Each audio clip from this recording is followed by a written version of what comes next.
Congratulations, again congratulations, our Ustaz Muhammad ibn Abdi, and congratulations for all students of Markaz Ja'far ibn Abi Talib. Baga gammadaan baga geessanii guyyaan irraa kun eebba geessanii markazni Ja'far ibn Abi Talib ustaanni isaaniis kan barsiisanii warri amiiraas kan hooggananii guyyaan irraa kun guyyaa gammachuu yaa guyyaa addaa kolfaa seeqachuu bara ifnanaa milkii jireenya alhamdulillah shukrisaaf galchuu baga gammadaan baga geessanii guyyaan irraa kun eebba geessanii markazni Ja'far ibn Abi Talib ustaanni isaaniis kan barsiisanii warri amiiraas kan hooggananii guyyaan irraa kun guyyaa gammachuu yaa guyyaa addaa kolfaa seeqachuu bara ifnanaa milkii jireenya alhamdulillah shukrisaaf galchuu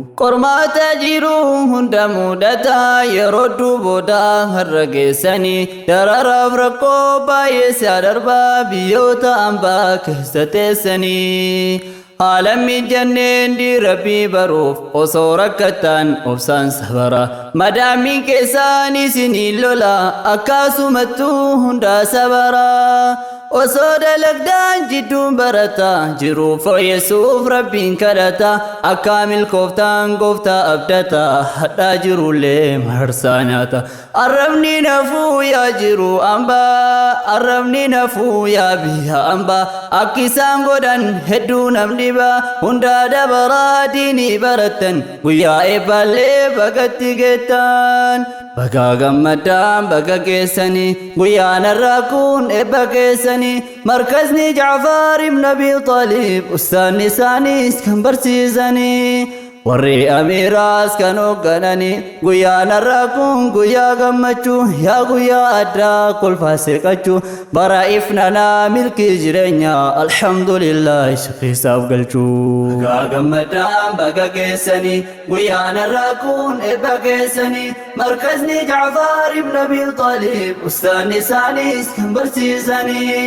warri amiiraas kan hooggananii guyyaan irraa kun guyyaa gammachuu yaa guyyaa addaa kolfaa seeqachuu bara ifnanaa milkii jireenya alhamdulillah shukrisaaf galchuu hunduuni darbaaf obsi dirqama jiruu geeddaruuf namuu cinqama haalan mijanneen diinii qaddamtan kabajaa quraanaaf boojitan mindaan guddaadhaa gaafa akiraa gaaf namuu deemuu gara fuulduraa guyyaa miizaanii namuu hanqatu dalagaan kan kee ragaa sifaatu eebba quraanaa guyyaa eebba kee ifaajee guddaa obsaa deemsa kee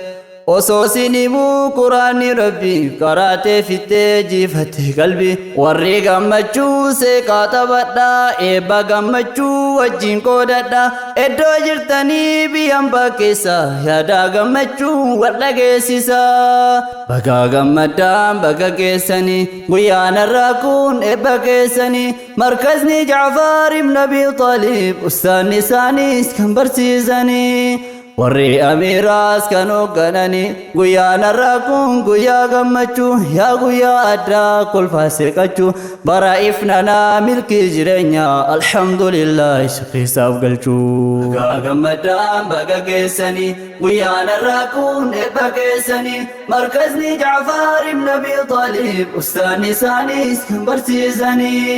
warri amiiraas kan hooggananii guyyaan irraa kun guyyaa gammachuu yaa guyyaa addaa kolfaa seeqachuu bara ifnanaa milkii jireenya alhamdulillah shukrisaaf galchuu kana argitan guyyoota hedduun kan firaa faaliin hundi gammadu imimmaan booyaa ijji gammachuu ni dhufa guyyaan abdiin eeggachuu duraa obsitan rakkoo jajjabaa deemtanii luftan tabbondaa gubbaa karaan dheeratus ni geettan galma abdiin kutinaaf dura deema